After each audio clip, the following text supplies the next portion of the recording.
I'm Detective David Lindsay, working in our property crimes unit at the Fort Collins Police. The series and the investigation started with just one case, but soon thereafter, we had additional burglaries that occurred that kind of matched the same MO or same methodology. These burglaries seemed to be targeting Asian families who owned local businesses in the Fort Collins area.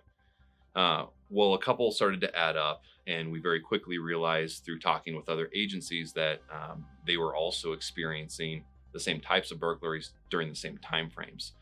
So through that open communication, we started to keep track of them and just tried to figure out what leads were available to us and how best we could navigate this. 1 month turned into 6 months. One burglary turned into 26 burglaries. And we quickly were able to determine that in different sets, these burglaries were all connected.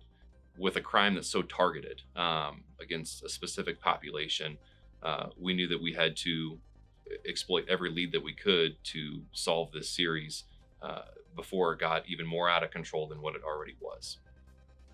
At the 6-month mark in July of 2019, our total losses were between $1.3 and $1.4 million in cash and jewelry that was stolen from these families' homes.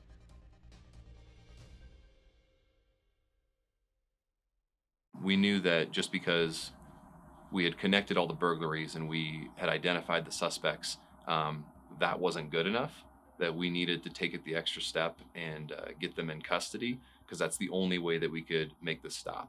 These were not just random burglaries that were occurring that we were piecing together.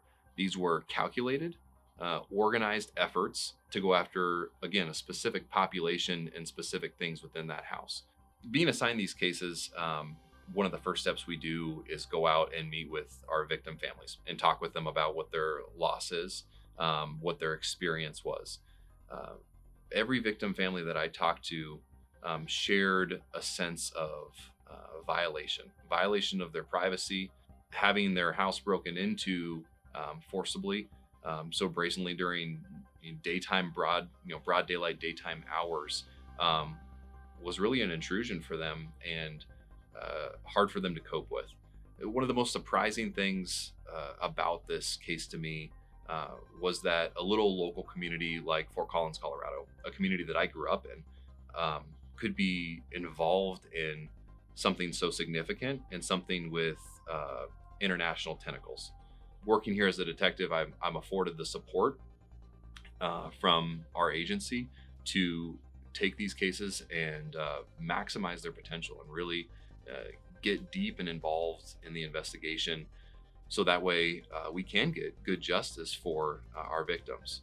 Fortunately, because I was afforded that latitude, we now have the opportunity to get justice for not just our local victims here in Fort Collins, but victims across the state and multiple states.